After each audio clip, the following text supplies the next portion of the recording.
today. One chocolate today. Compare national, state level, you have to run non-sales, wholesale.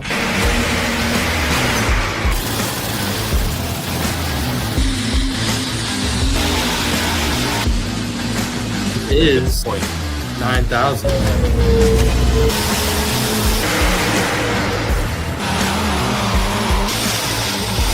The only mistake I made, I didn't put a rate in the registration booth with it.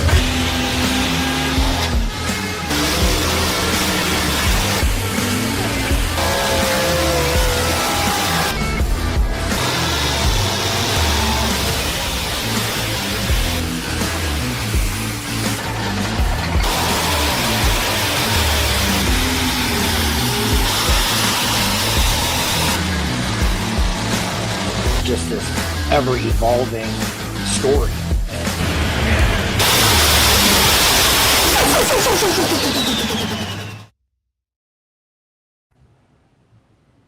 Welcome back to Let's Grow Pulling. I'm your host, Logan Stevens. We'll be joined here in a couple minutes by the one and only Randy Fishbaugh of the OSTPA. Jason decided to take the night off tonight. He's got, I guess, some business things to do outside the tractor pulling world. So in order for him to go pulling next year, we got to let him do his business stuff. But here we're joined by another group of awesome promoters, continuing on the Promoter December theme we got going here. So why don't we just get this kicked off? We'll go around the room, kind of give us a rundown on what you do, where you're from, and kind of let's just get started with how you got started. Mike, you want to go first? Yeah, I can. I'm from Missouri. I put on just garden tractor mini rod pulls all around, do a couple indoor pulls. I went to never been to, I always loved the big boys, but I'm just a little boy that can't afford none of that big boy stuff. So I went to my very first garden tractor pull one year and was like, hey, I can do this, So I did that for a few years. I actually pulled. And then I kind of took lead of a club and ended up doing the sled on that for the club and got out of pulling because I couldn't do it all. And then got out of that and ended up getting my own sled, and I just run around and have a lot of fun. Do a lot of traveling and see a lot of awesome people. Yeah, well, you do a great job at everything you do, managing. You'll run upwards 20, 30 events in a summer, and you do all the promotion behind it. So between you and your wife, we're definitely glad to have you out here in the central region. Yeah, I definitely got to have her. She's my backbone. When it comes to all the paperwork and all that, that's not me. Yeah, well, you got to have that. Dustin, Tell us a little bit about how you got in there with McLouth and what got you to where you are today. You bet. Dustin Wooten, live in McLouth, Kansas, promoter for the Kansas Summer Nationals here in McLouth. Actually didn't grow up pulling. My whole life's basically been centered around the livestock industry, specifically the cattle industry. My wife grew up antique pulling, so that's how I got into the pulling side of it. Did a little bit of antique pulling for a couple years. And then once we got married, I told her I was tired of throwing 500 pounds of weight every class. So we retired from doing that. But both my wife and I are heavily involved in the McLouth Threshing Bee Association here in McLouth. And same as Mike, my wife is the backbone of making the Kansas Summer Nationals go. She just tells me what to do, and I try to get it done. So, yeah.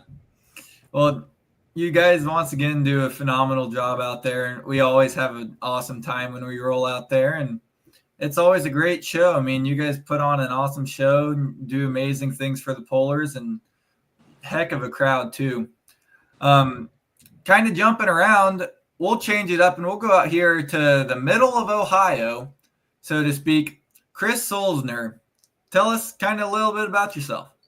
So I live here in Medina, Ohio, actually a little town of Seville, but I joined our local fair board I've been on it 8 years, I believe now. And I started up, I wasn't actually involved in tractor pulling at all or nothing like that. I started helping out a high school, helping a guy that used to do all the Region 2 events here in Ohio. And I started measuring those events and just doing little things on the side. And then I become a NTPA tech official, and I did that, and I still do that to this day. I work the local Grand National events here in Ohio and a bunch of regional, and then I do a bunch with the Ohio State Tractor Pullers, and then I promote I'm not the head promoter of our event at the fair because I have other duties there, but I help with that event a lot and make sure and have grown it to what it is now.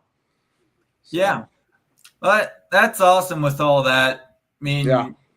You're in a little bit different kind of spot than some of these other promoters, being a true fair pull kind of deal. Yep.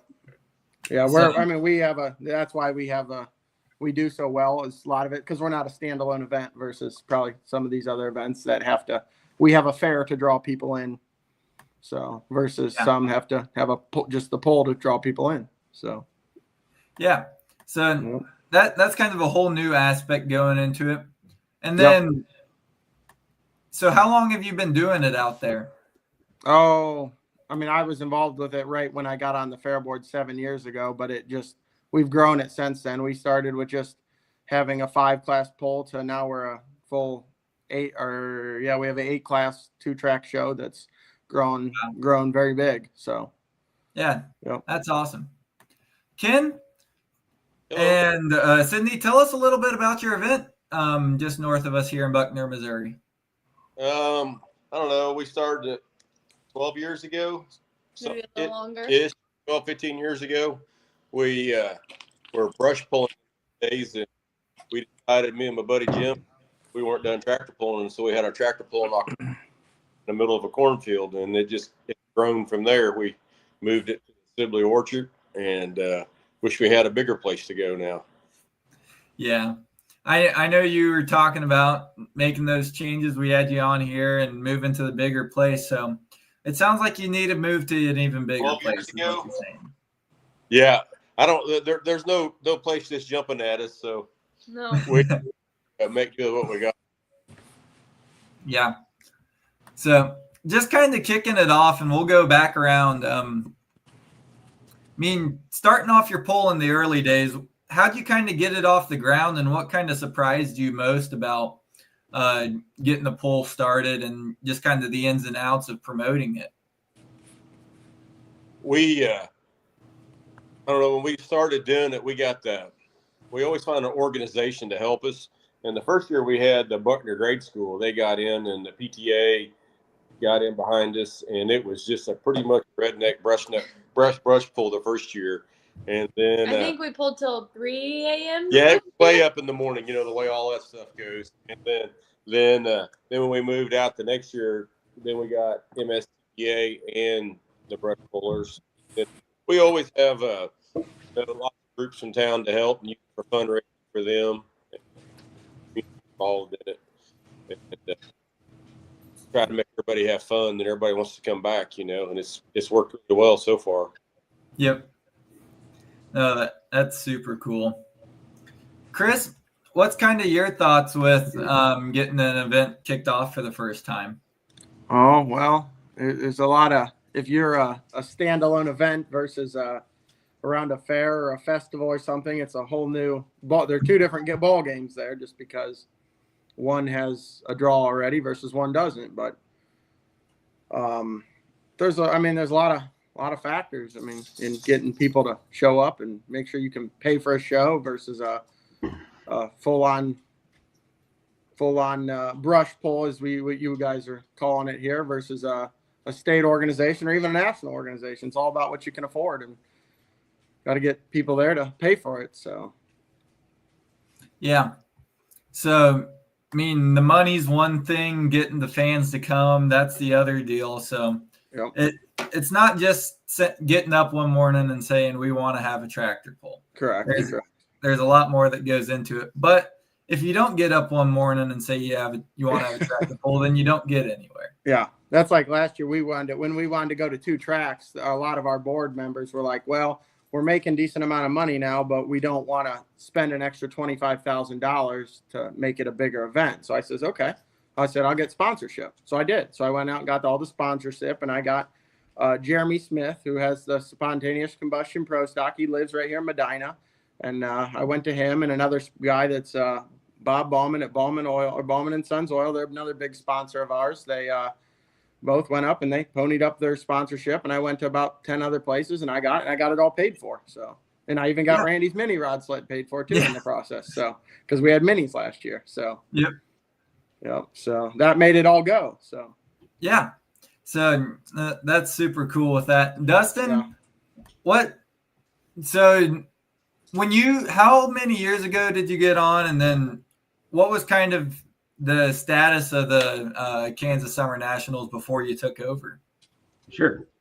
So I joined the Thresh Bee organization in 2013, 2012, something like that.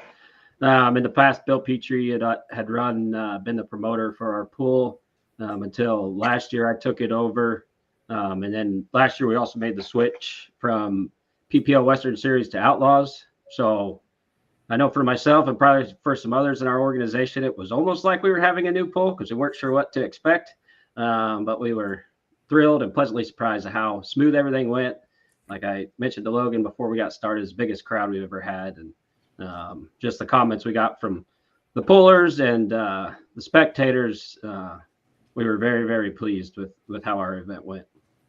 I mean, like you look in the back of some of these pictures you sent me, and it's standing room only. Yep. So just seeing this event come around full circle from where it was from the early days to here, how many years has this event been going? Oh, I should have studied my history probably before I came on, but it's been somewhere around 60 years, I believe. It hasn't always been called the Kansas Summer Nationals, but they've been pulling there for a long, long time. Ever since the start of the Threshing Bee? Not quite at the start of the Threshing Bee, but it wasn't too long after when they started pulling. Wow. Yeah, that's a long, long time. Mike, you mentioned there jumping from garden tractors into getting your own sled. What's kind of some of the things you saw when you were first getting off your feet and getting the whole club rolling?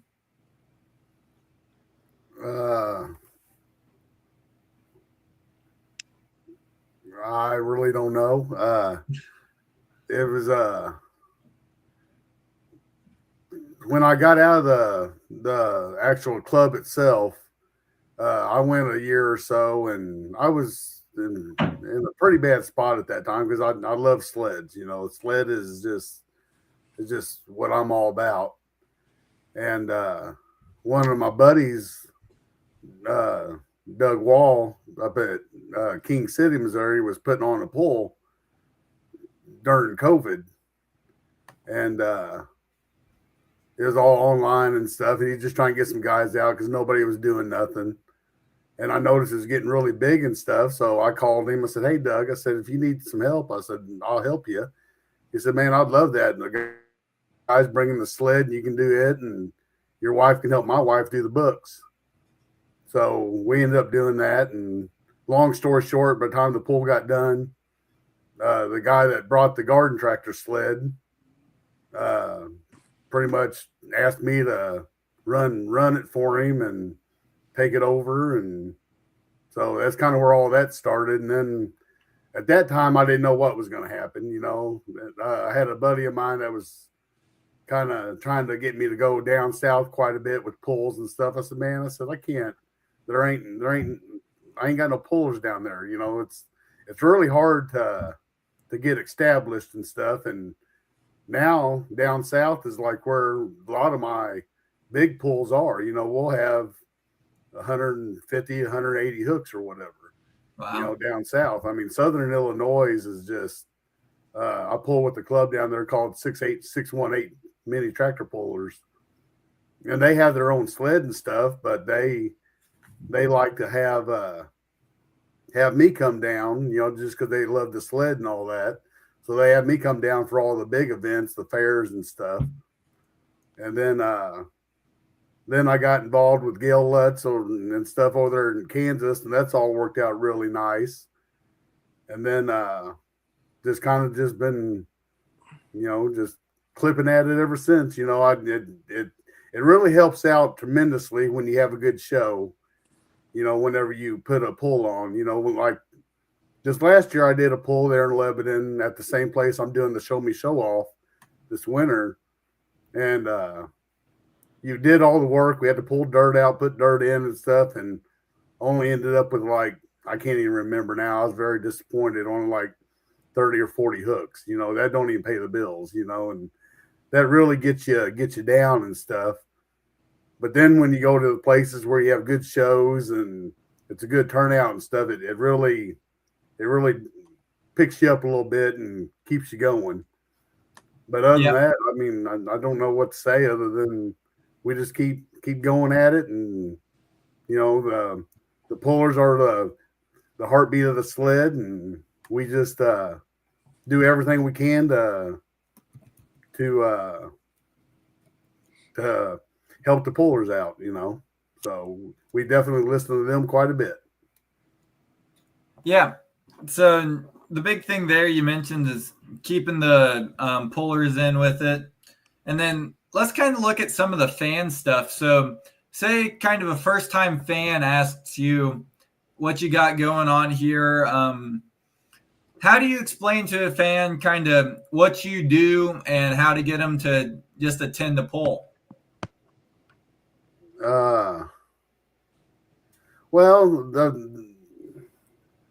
I really don't come across that too much.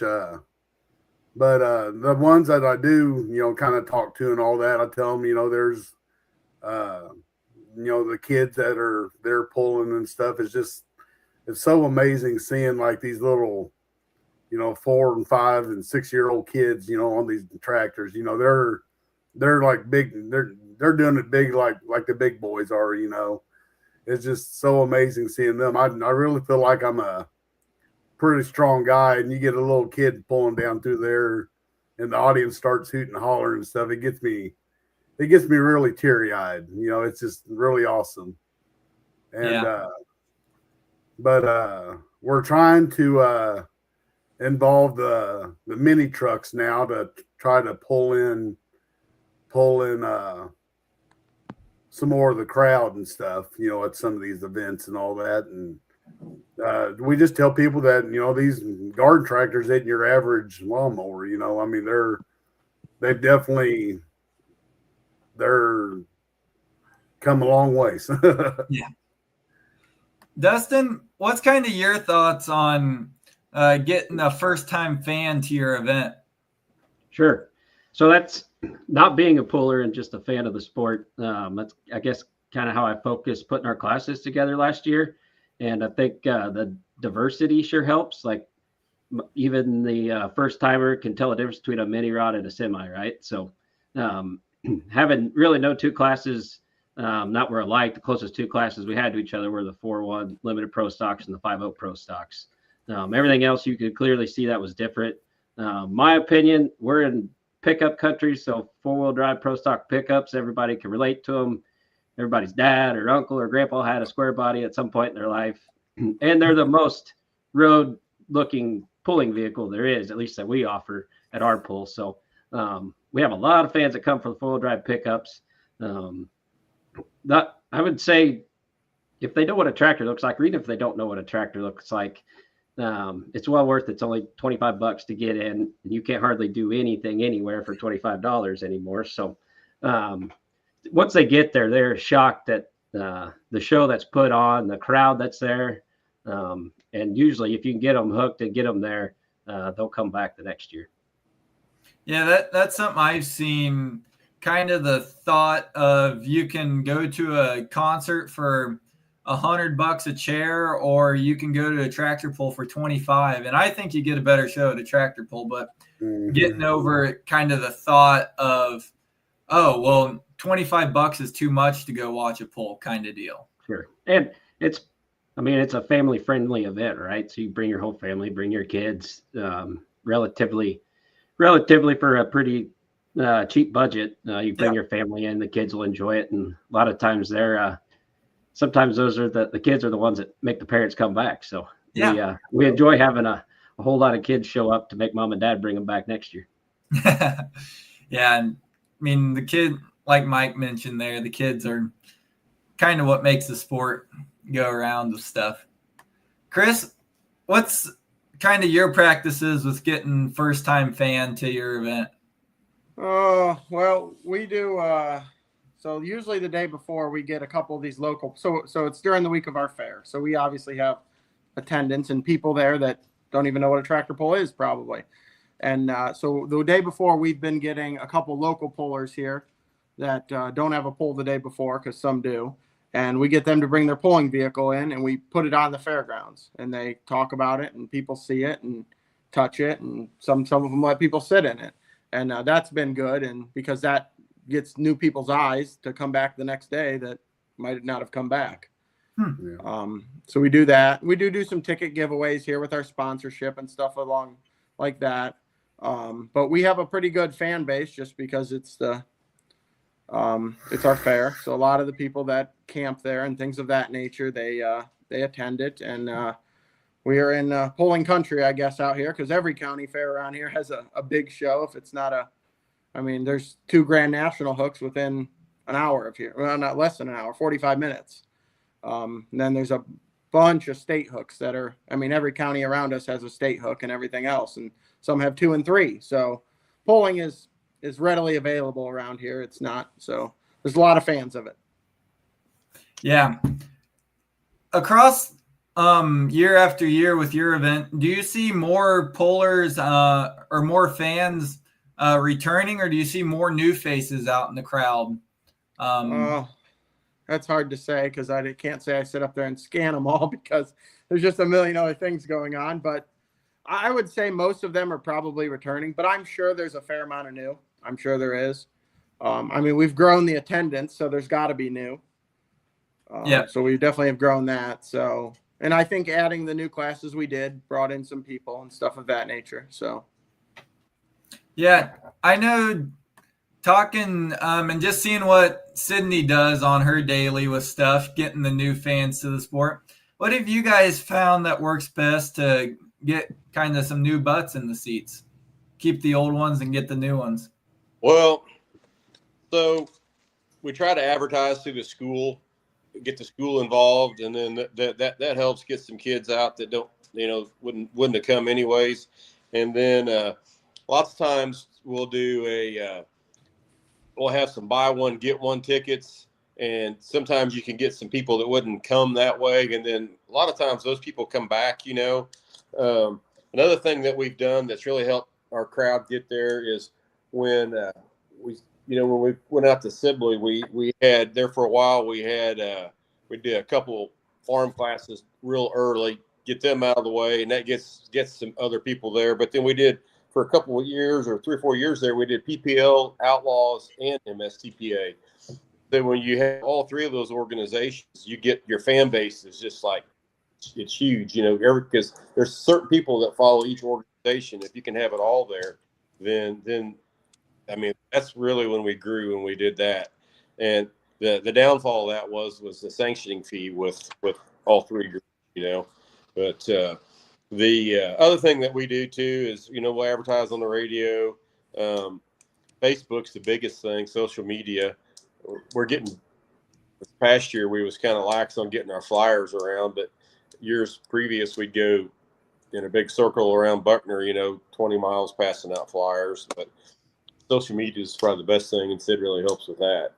And, Facebook and TikTok, that's where it's at. Yeah.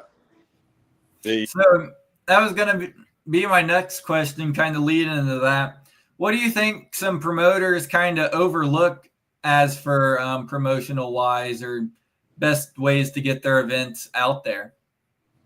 I just think being personable. I know it's awkward to put a phone in front of your face and talk, but just have a conversation with your phone like you would to someone in person. And, everybody's attention spans are so short now. They just scroll and scroll. But if you have a quick video that says what you're having, get your information out there.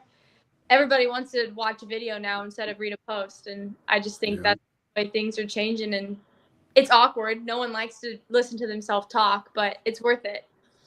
We've got lots of when the guy comes with the helicopter the day ahead of the pull, we'll fly around with the helicopter and do lots of pictures, and we give lots of rides, and everybody likes to see the helicopter pictures, and it makes it a lot of fun. The other thing that we really like to do too is, like, when our fans are there. McLeod does a great job of it with their after the Polar meal that they have their VIP area there for fans, and Warrensburg did a great job with that. And we didn't think about it soon enough this year, but we would like to get into where we have a VIP area where you can buy some drinks, have some food, have that area for the people that want to spend some extra money and hang out, and you see at both of those events that there's a lot of people in those areas. So McLeod does a great job. We love going to McLeod. We've been there for years and years and years. Yep.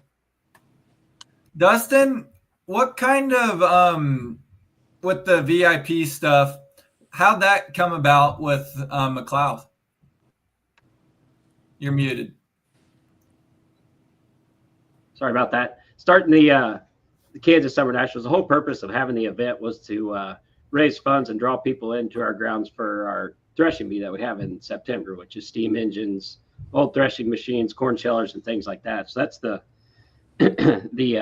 origination of the Kansas Summer Nationals. Yeah, hold your thought on that real quick. I mean, looking at this right there, for those who don't know, National, right there at the beginning of the event, they'll bring this massive piece of machinery out there.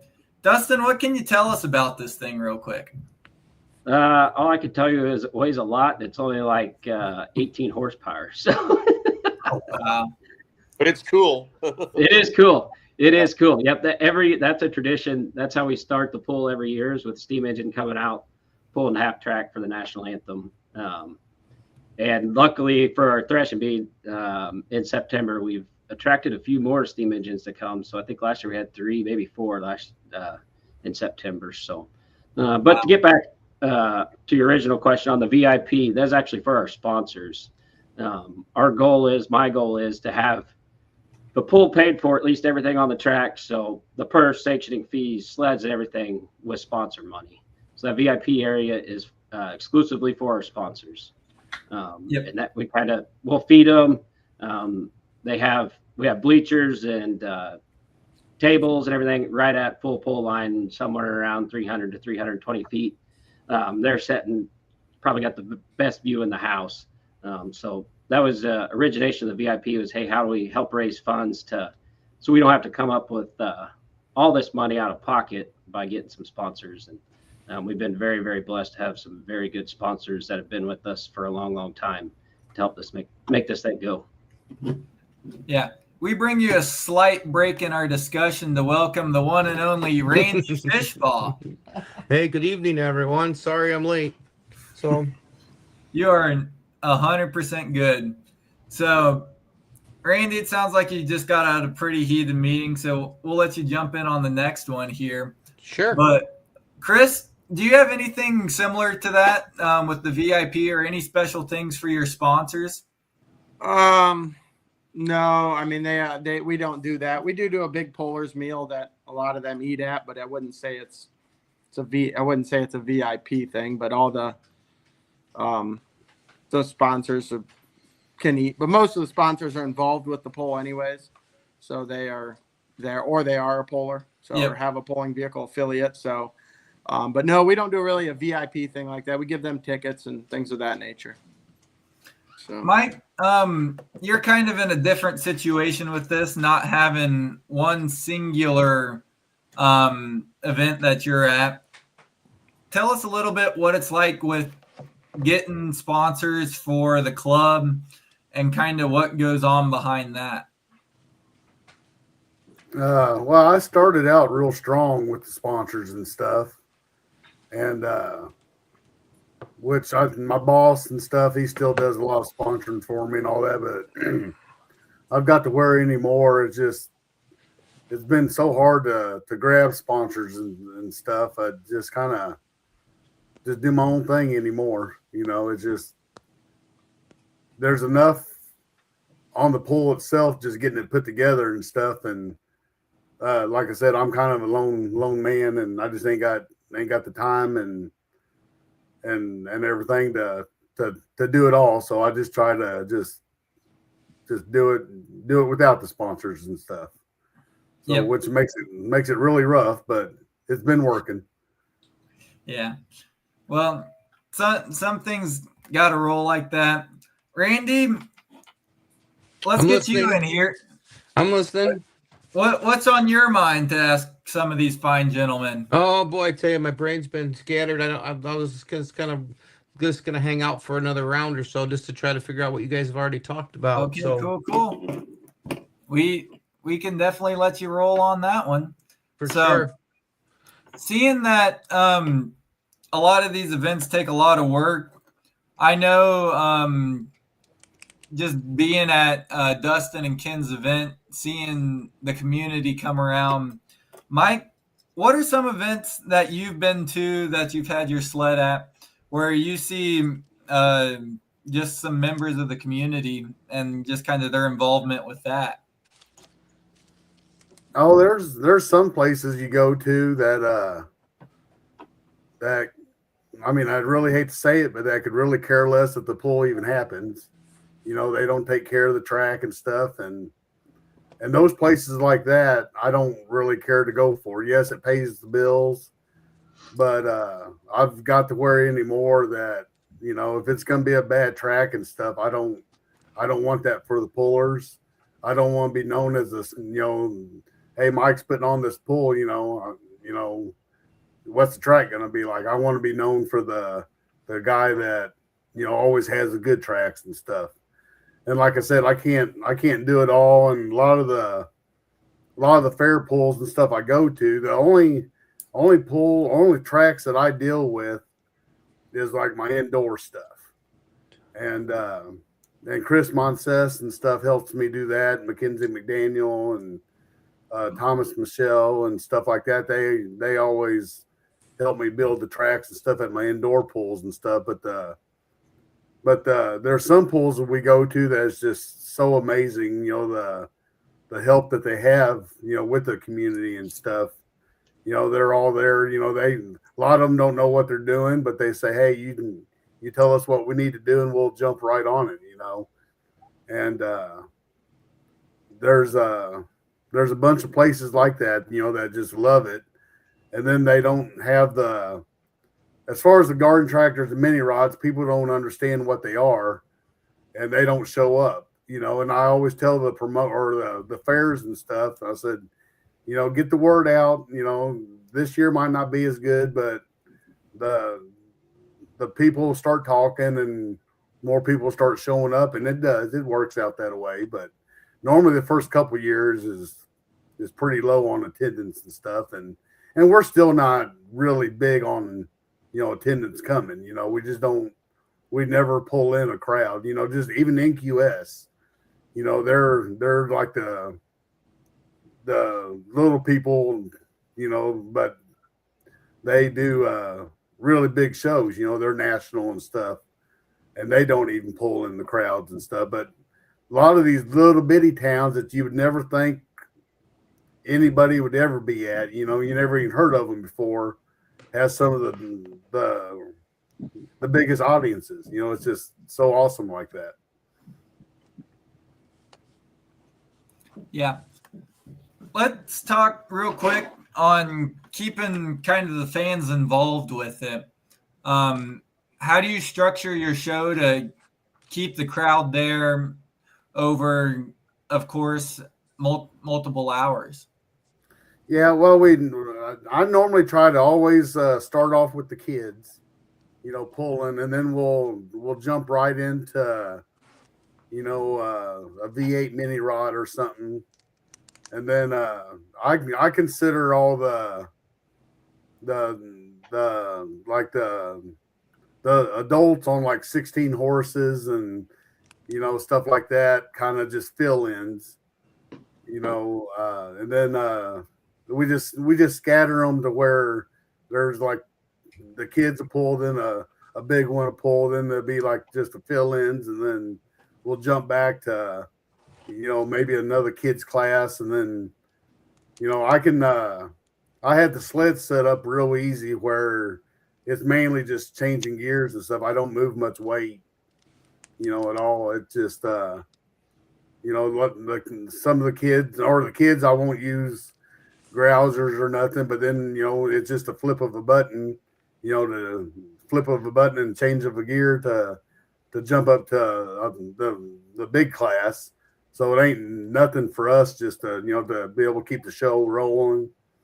And so real quick change and all that, so it kind of the audience don't get bored with as I'm backing up, which I get a lot of compliments even on the backing up, the announcer and all that. They'll even get the crowd involved with the way the sled backs up, because it's fast. Yeah. For those that don't know, he might have the fastest backing up sled in the West out here. Chris? Yeah, it definitely gets going. How do you kind of structure your event to keep the fans there for the long term? Well, we don't need to be there too long because I want them to all go back into the fair and support the vendors that really are paying the bills in the big picture there. So we need a good, fast, quick show is good so they can get back out there and spend more money in the fair. But to keep them there, and that's a big thing why we did 2 tracks, because there's always something going on. There's always something moving versus just the 1 track, and then you're waiting on the next tractor and things of that nature. So with 2 tracks, there's always something moving, and that was and that really worked well this year for that. So yeah. Well, I think the 2 tracks is a big deal for any event looking to take the next step. And then you mentioned there running a fast show. We always see that, yeah, you can schedule every class in the book, but if your show's running over 3 hours or so, you're losing your fans kind of deal. So that's similar but different for you guys, trying to get them back out to the midway. Yeah, so this year we changed up. We used to always run pro stock semis last, and we're in Ohio. We have a good show of semis in Ohio here, and we used to always run them last. And you would look up in the stands, and there would be a quarter of the people that were there at the beginning. So this year we switched it up, and I believe they ran 2nd or 3rd class. So a lot of the people we had a good crowd for that. So, and that's hoping that those people come back now because they've seen that, and they might have never seen that in years past.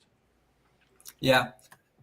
Ken and Cindy, how has it changed from where you started to go into 3 organizations to now structuring the classes the way you do? What's kind of the thought process that goes in behind all that? Well, so there's a couple different ways that we need the wow factor for the fans, and then the money factor, and that's pretty well out the door now because it costs a whole lot of money to do it the way we're doing it. But everything we have is really good stuff. We try to accommodate the classes for our buddies too. We have probably more smoke than we have noise. We still have a lot of noise, but like Dustin was saying, people can relate to a semi, they can relate to a square body truck. They still do like to see a tractor that resembles a tractor, but man, they love the blown 2-wheelers. They love the big mods. They love the little mods with the, you get the aircraft motors, the jets, and, you got a mix up to keep everybody happy. And we run 2 tracks, try to keep it moving really fast. We can keep a pretty good crowd there till 11, and we like to be done by 10:30, quarter to 11. And unless we have a big we will run 120 through, and that about the time everybody gets to see a lot of stuff. Every now and then we've had we've had to 11:30 or something, but those days are pretty well gone. We try to go over. The biggest thing to keep the show moving is go have a meeting with your track crew ahead of time. And, it seems like we don't have a lot of the same people back every year. We recruited some good help, Russell Martin, and tried to get Chris to come, but Chris had a prior engagement he had to go to a poll somewhere else. But man, if you get those guys that'll come, treat them right, and they'll come back and help you, and they can really keep it moving. That's what we like to see. So.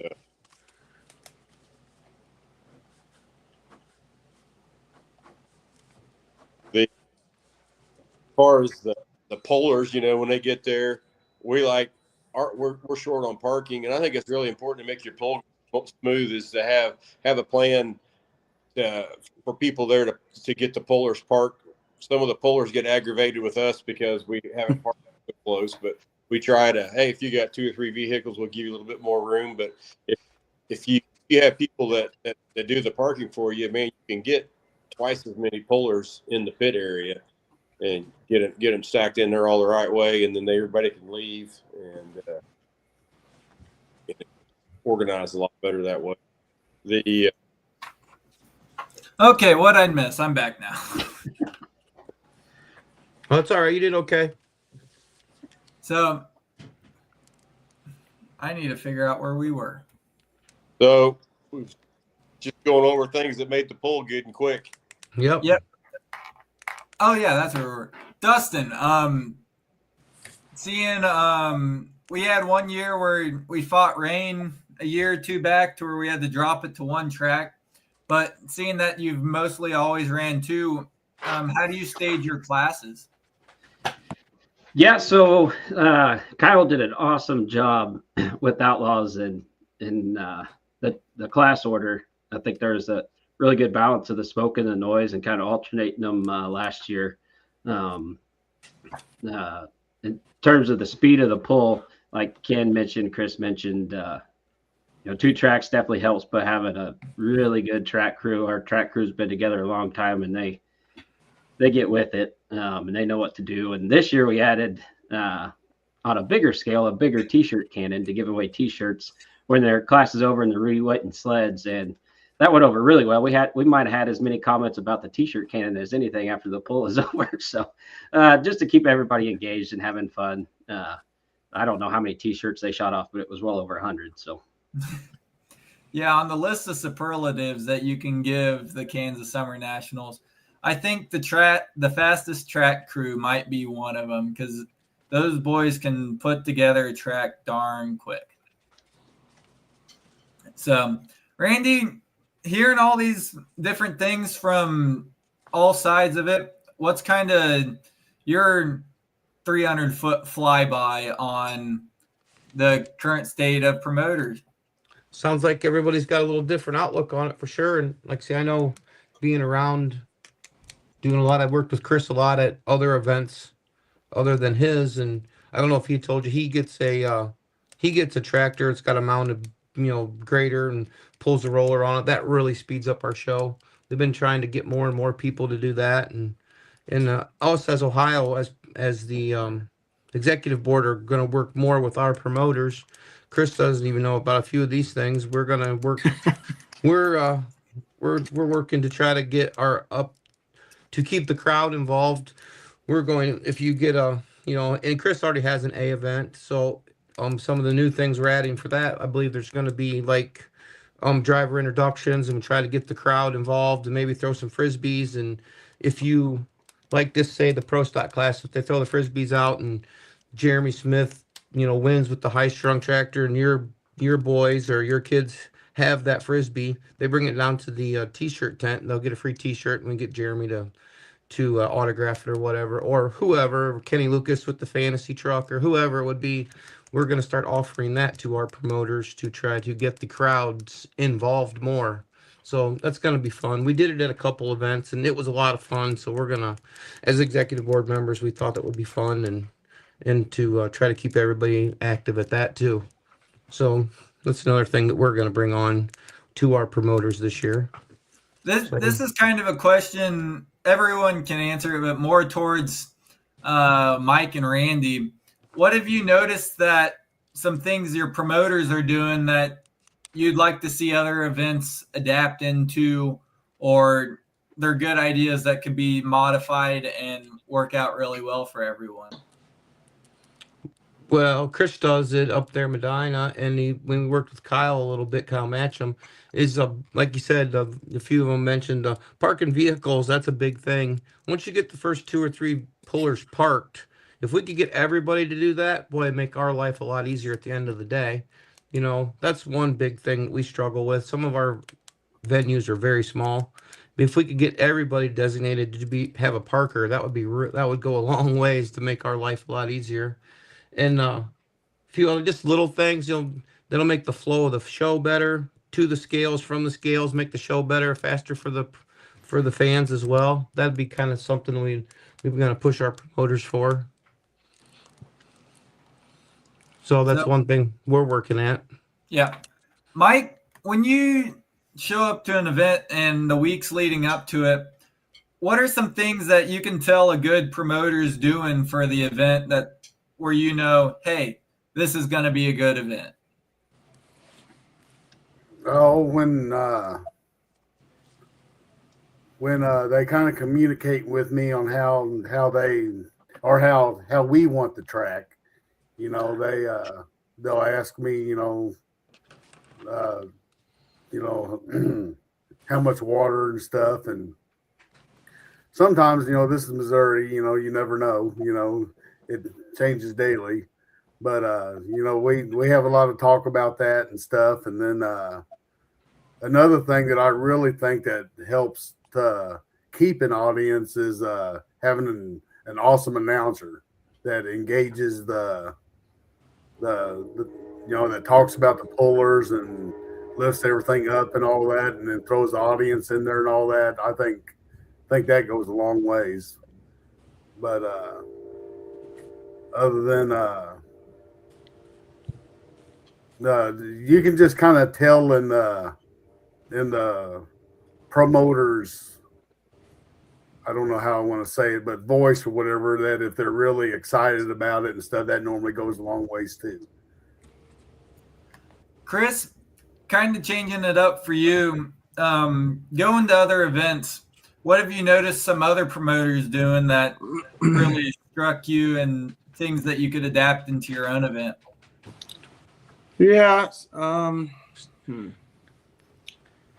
One thing we did start doing, or I started doing, was getting sending out puller invites, kind of like they do to like the National Farm Machinery Show. But I send it to a whole list. I get with the executive board, and they send me their Ohio State list, and then I always get the PPL list of all the people that are PPL members for the classes we have. And even if you're in wherever, I send you a letter, just because maybe one day you'll remember you'll be in town, you might show up to our poll. So I've been doing that. I usually send out 250 or 300 of those letters to all the pollers, and that is something that they used to do for Kyle Matcham's poll at Dragway 42, and that's where I got that idea. So I took that and ran with it, and it's I mean, I wouldn't say if I get 5 extra pollers out of that, it worked. I mean, I'm happy with that. So, and it works. It's a good idea, and I get a free address list from Ohio State Board and Christie. It don't cost me nothing other than a couple hours of folding envelopes and putting stamps on it. Right. But we've had good turnouts with it. So yep. Yeah. Just because they feel like they're, I guess you feel a little special. I mean, that you've received that it's not just, hey, come here. It's a letter, and it states what we have a poller's meal and this and that. And then and it states things of that nature about our event. So, Dustin, what have you kind of seen from events in the area and other places you've been to? Yeah, so we're pretty unique in Kansas. There's, in terms of kind of on a national scale, so to speak, just us in Mountain City, Kansas, that I'm aware of. There's a lot of. There's nothing out here. Correct. It would be awesome if they keep coming west, but maybe one day. But I do try to make it out to some other pools every year. Been to Ken and Sydney's multiple times, Wisner.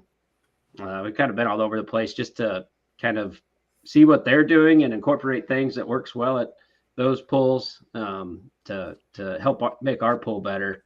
One thing from some of those pools is in the past we probably lacked pull-off vehicles and drivers to get things off the track if they need a tow off the track. So, making sure we've got drivers and plenty of vehicles there to pull them off the track or get them to the scales or from the scales to the track, just to speed up the shows, little things like that.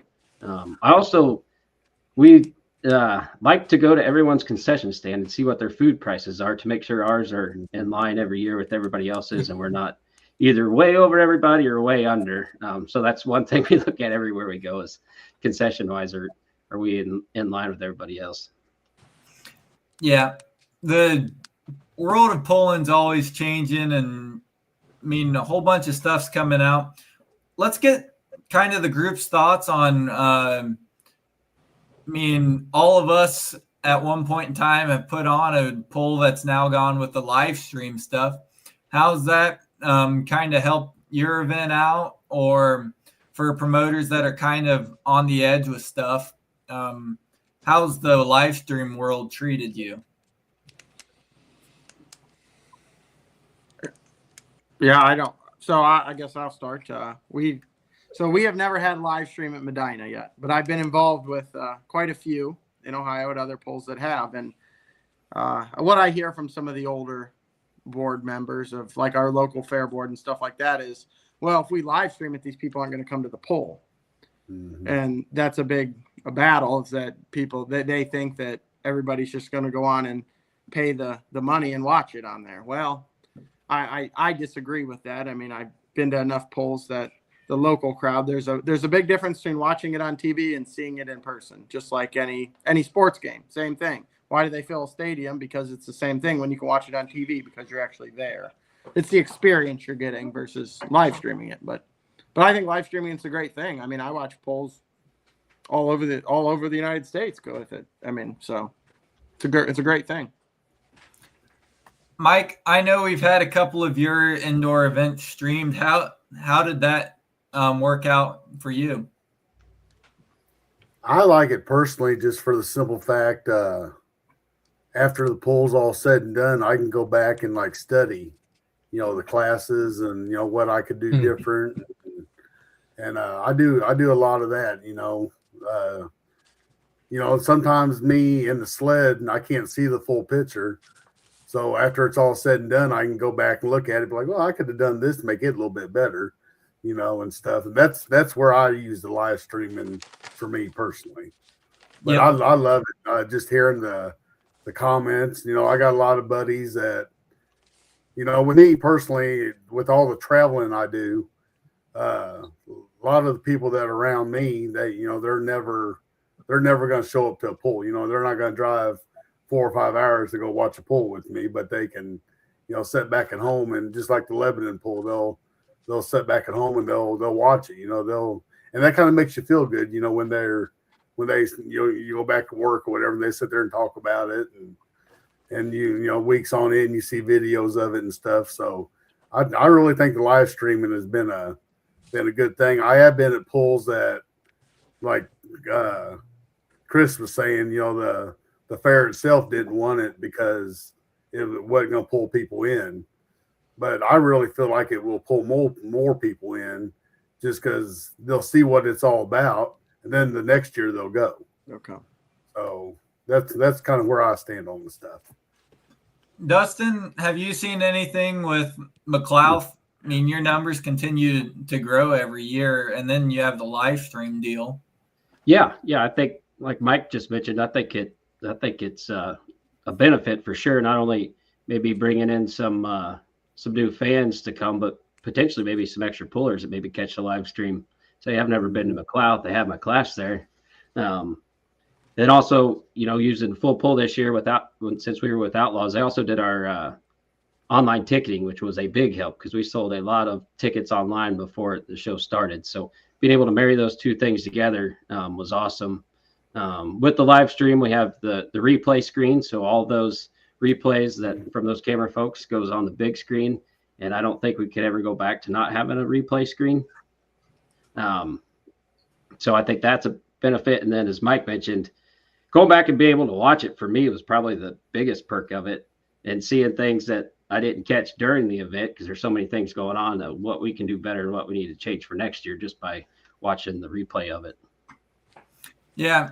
We were talking with some promoters from down south last week, talking about how live stream didn't hurt their event in any and actually help the crowd numbers. but then you have 10, 20, 30, 40,000 other people over the course of the next 2 weeks viewing your live stream on Full Pull Live. So between that, getting that out to your sponsors and letting them know that there's so many more eyes on what's actually going on rather than just what's going down the track. So, Randy, what do you got? Well, I agree with Mike and Dustin a lot there. We use it as a very good learning tool to both directions. To see what we did right and to see what we did wrong. What we don't want to air out any dirty laundry on the TV for the whole world to see, you know. So I knew you were going to say that. That's your famous line. You get to see your good and bad laundry.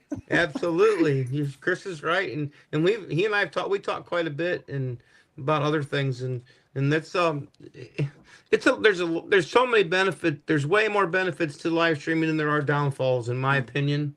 But you can use it there's a lot of tools that you can use there, and it just depends on how you want to use them. But we Chase Smith and I we watch quite a few of them, and we talk about stuff and how you can do better as pullers and as promoters and as board members.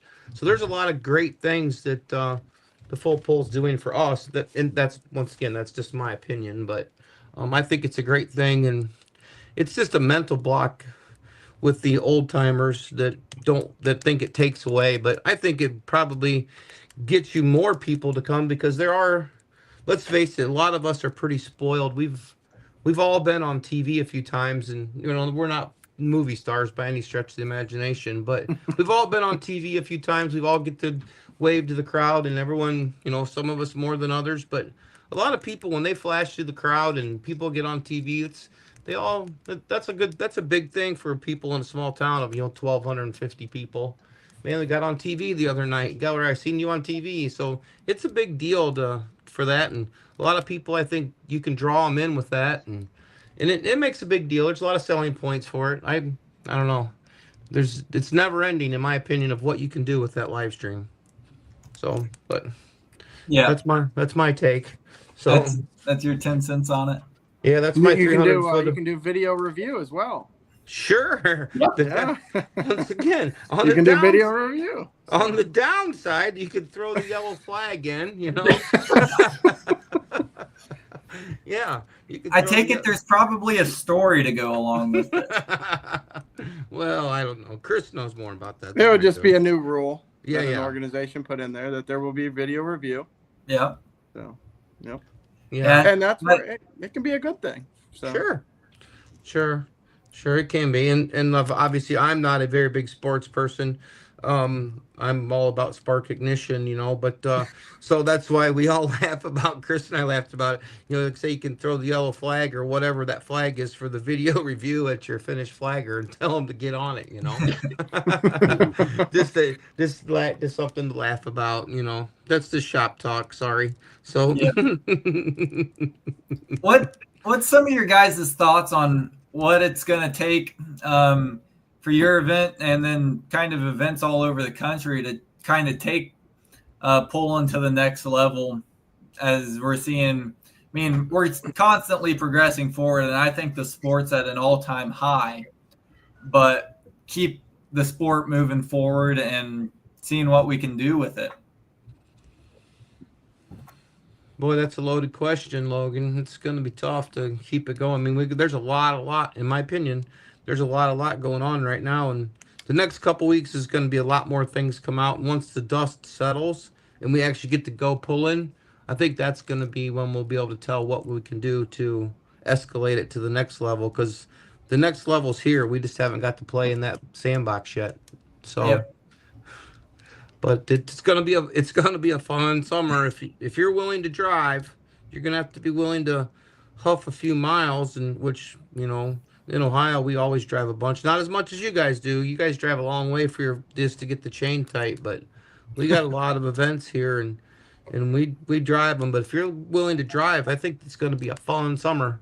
You're gonna be able to see some stuff, and there's gonna be a lot of really good pulling go on for sure with obviously with the Champions Tour and with the with Grand Nationals. All those guys are going to be tough. Then the new series that's coming, and it'd be a lot of fun, I think. So we'll see. We'll see how it shakes out. Anyhow, A lot of Before we big polls announced already, so there'll be Yeah. a lot of things to do. yeah. There's what is there? I think there's somebody. I think Jeff told me there's 25 Grand National mini rod events. goodness. Yeah, that's gonna buck a few miles. Then and we had in the state of Ohio. Chris had the minis at his event. We had 13 last year, and I think we're hoping for maybe 2 or 3 new ones. If we get 15 or 16 events in Ohio for minis, that'll be a lot of fun. I bet there'll be more than that. Could be. I mean, I would bet closer to 20, but Yeah. it's hard to say. For sure. But yeah, and there's a bunch of new minis getting built here for the state of Ohio. I mean, it's going to be a fun summer here. And then if you try to travel just a little bit to go stretch your legs, it'll be fun for sure. I'm sure I won't be able to stand myself. I'll have to go somewhere. So Yeah. I'm biased with the mini class, but we saw the Kansas Summer Nationals and Dustin add the mini class for this past year. How's that kind of changed the event with the kind of a different class than what's normally? I think it was probably a long time overdue, right? To add a class that different to what folks have traditionally seen at our place. It's a relatively inexpensive class to add. I know you've got to pay for that sled, but the bang for the buck, so to speak, that was a class that we'd be hard pressed to not have it back. Those guys probably before the pool, so the pits are open. We encourage fans to go talk to the poolers, look at the vehicles. So between pre-pull and after the pull was over, after the minis got done pulling, they were probably the most visited pullers by fans, I would say, with folks wanting their pictures or just to talk to them, because they are cool to see. They're definitely different than any other class we've had in terms of everybody stayed under control, but they still can get. You can see how they can get a little out of control, and I think the folks really enjoyed that because you guys were booking it. I don't know what mile per hour were, but he was letting you run. Yeah, Brandon always and his crew does a phenomenal job with letting us run. It's kind of a weird thing to talk about with promoters having like what you guys had with the limited mini rods, the small blocks versus the full-blown national ones. For the fan, it's not really a huge difference, but for the driver, it is kind of deal. So I think for events looking to kind of dabble in a new class, that limited small block is a good stepping stone, but there's just nothing like a Grand National mini class.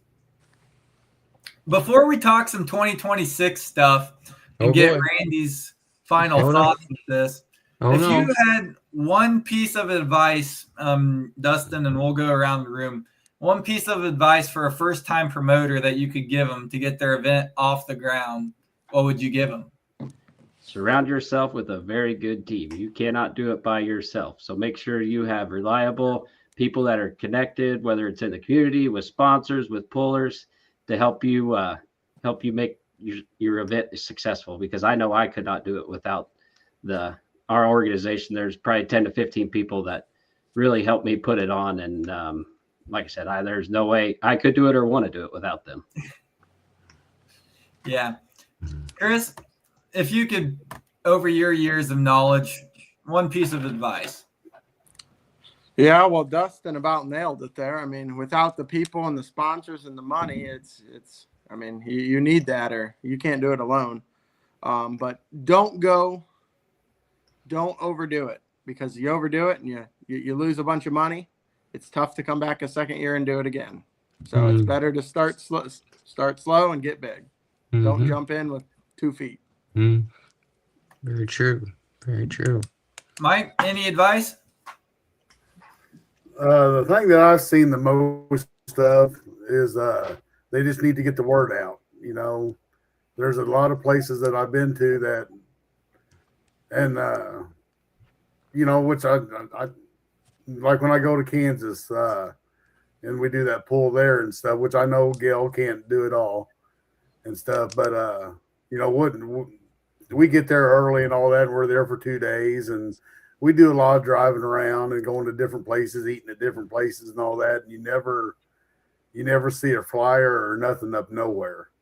And I think, you know, getting the word out to everybody, and we'll even go into, like, you know, for instance, we go to Walmart or something, you know, when we go, we'll say something to the clerk about it, you know, hey, you know, I always talk about pulling everywhere I go, you know, that's my life, you know, and I always bring it up, and my wife makes fun of me about it and stuff. But, you know, I was even in Indianapolis one day, and we got pulled over because I didn't have no plate on the back, but I have a 24,000 pound plate. And I guess there you're supposed to have plates on back or whatever, not front. But anyways, they pulled me over, and the cop even come up there, and then I started talking to him about garden tractor pulling, you know, to the cop and stuff, and showed him videos and stuff, you know. So it's just kind of weird. I'm just it's always on my mind. And but no, just get the word out there is the big thing. That's how you talk your way out of a ticket right there. I know that's right. So let's talk. I mean, awesome points tonight with how to get an event off the ground, promoting it. Let's talk some stuff for next year. I know, Mike, you got a big event coming up here, and we'll kind of go around with this. Tell us a little bit about your event you're having here, Mike. No, it's just a horse arena that we do. It's like, you know, 220 foot, you know, nothing crazy special, but I've also, you know, come to the realization that, you know, we're garden tractors. You know, we don't, you know, there's a lot of people that don't even want to pull the 300 foot, you know, 250, 220 foot's fine for us. I mean, they like the 300 foot because they get more speed, the mini rods and stuff.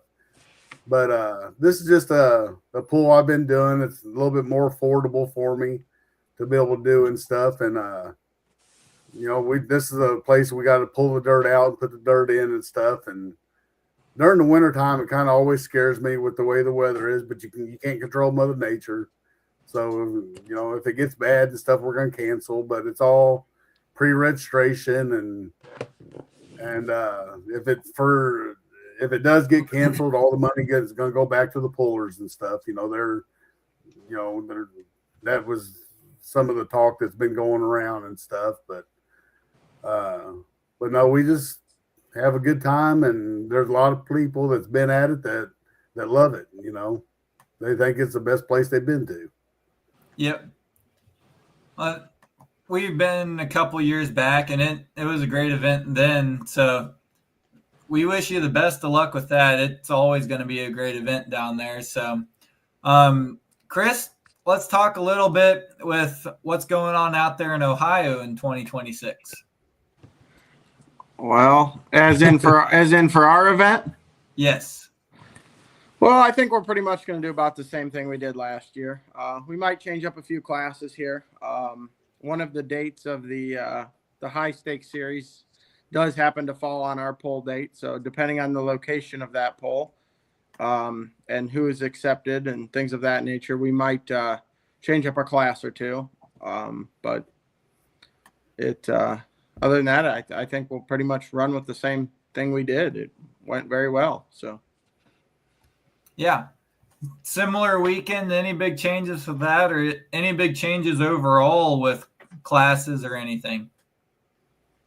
No, I mean, we're always usually the last week of July, first week of August, but this year we're all in August because the calendar's so late, or for 26 because the calendar's so late. But but we're not gonna. I mean, I wouldn't say we change much. We might change a class or two, depending on what the other organizations put out, but other than that, that's it. Yeah. Dustin, how's stuff looking for 2026 in McLeod? Looks good. So we'll be that first Saturday in August, which I believe is August 1st, if I'm remembering right. Classes will be probably the same, maybe add a class or switch a class, but I would anticipate the show being pretty similar to it was last year. I forgot to mention, we also put on a pull in September during our Threshing Bee, which is an NK in Northwest Missouri pull. This past year was only our second year doing it, and that the crowd has grown tremendously the last 2 years. So we will do that again in 2026. That'd be the third Saturday in September. We'll have our second pull, and that's been a great addition to our Threshing Bee as well, to add pulling fans to come, and then also get to see the steam engines and them threshing wheat and sawing logs and all that. And same with the folks that are there for the Threshing Bee, get to watch the pull as well. So yeah, and I bet that definitely helps out your event there in August, because fans that might not normally come to a tractor pull can get introduced into kind of the world behind it. So no, I mean, we've had a great group of guys here tonight. Phenomenal things said. Randy, what do you got kind of round this out here? Oh, I'd like to say that those guys all had some really great ideas. Like say, get a good group behind you. Obviously that's the biggest thing to try to make an event happen. A good group behind you.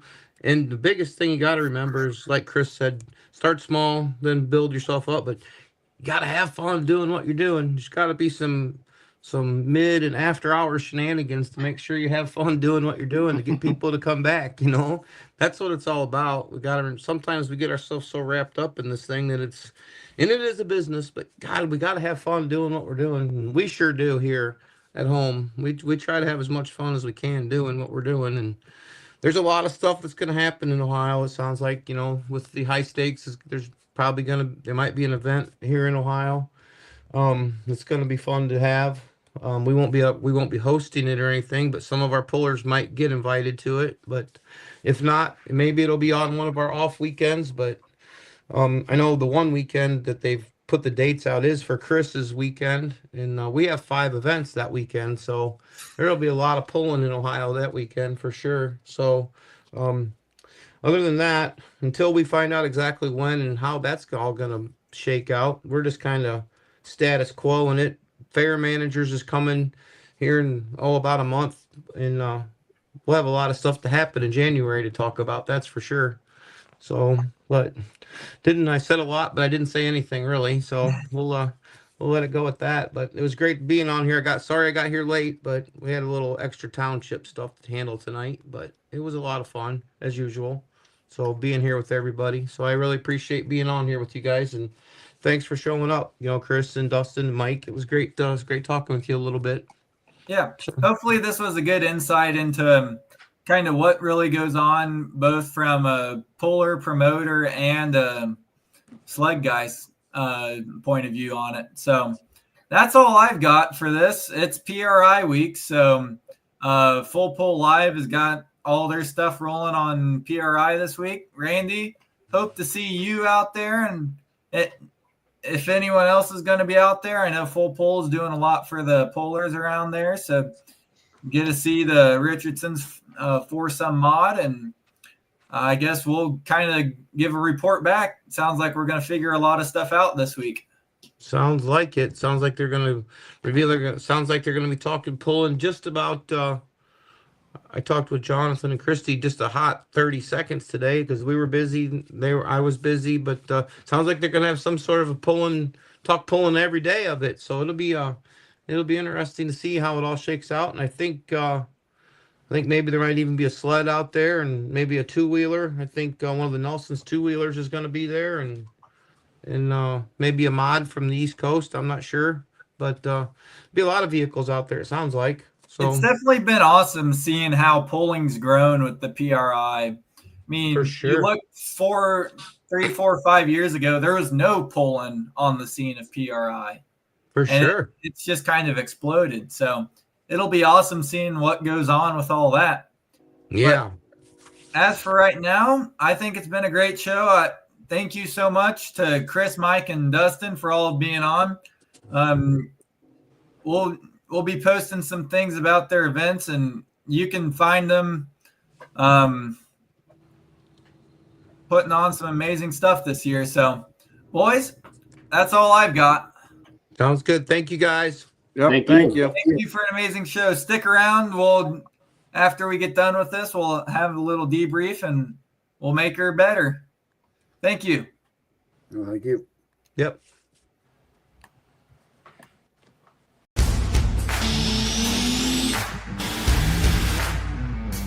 Today, Today. well, let's talk about today. You go at national and state level, you have to run non-sales, wholesale.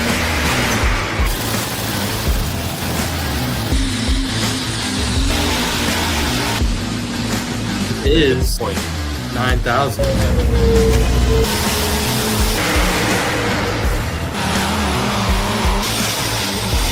The only mistake I made, I didn't put her in a registration movement.